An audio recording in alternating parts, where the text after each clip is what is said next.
Actress Kunika Sadanand हाल ही में एक बातचीत के दौरान उन्होंने बहुत सारे खुलासे किए थे। 1990 के दशक में कुमार सानू और अपने रिश्ते के बारे में उन्होंने रोशनी डाला था और सबको कुछ चौंका देने वाले बातें भी बताई थी। एक्ट्रेस ने गायक के साथ अपनी पहली मुलाकात को याद करते हुए बताया कि उस दौरान ऊटी में कुनिका शूटिंग कर रही थी और वो उनके कैरियर की शुरुआती दौर थी और उस वक्त कुमार अपने बहन और भतीजे के साथ ऊटी में छुट्टी मनाने आए थे। तब उनकी पहली मुलाकात कुमार सानू से हुई थी और वहाँ से उनका रिश्ता भी आगे बढ़ा था।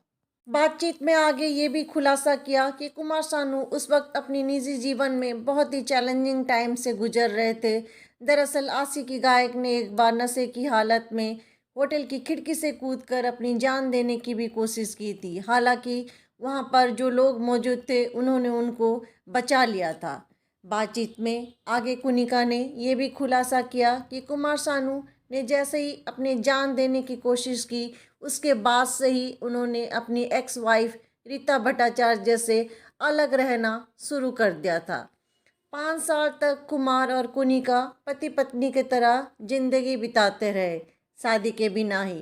कुनिका ने कहा, मैं उनके लिए एक पत्नी की तरह थी और वो मेरे लिए एक पति की तरह थे।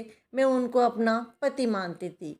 हालांकि कुनिका और कुमार के रिश्ते में प्रॉब्लम्स तब बहुत ज़्यादा बढ़ गई जब कुमार की एक्स वाइफ रीता भट्टाचार्य बहुत ही ज़्यादा नाराज़ हो गई थी। एक्ट्रेस ने यह भी कहा कि रीता गुस्से में थी और उनका गुस्सा भी बहुत जायज़ था क्योंकि उनके बच्चे के लिए जो मेंटेनेंस कुमार को देना चाहिए था वो मेंटेनेंस को देने में कुमार सानू को देरी हो रही थी। इसीलिए रीता हमेशा गुस्से में रहती थी और एक बार गुस्से में कुनिका की कार को भी हॉकी स्टिक से उन्होंने तोड़ दिया था। कुनिका ने कहा कि रीता मेरे घर के सामने आकर चिल्लाती थी और वो सही भी थी क्योंकि उसे अपने बच्चे के लिए पैसा चाहिए थे, मगर वो सानू के साथ और रहना नहीं चाहती थी। हालांकि अभी दोनों कुमार सानू एंड कुनिका अपनी ज़िंदगी में खुश है और ये वाक़या को 25 साल भी हो चुके हैं, मगर एक्ट्रेस ने अपनी बातचीत के दौरान अपनी यादें ताज़ा करने के लिए ये सब बातें शेयर किया था।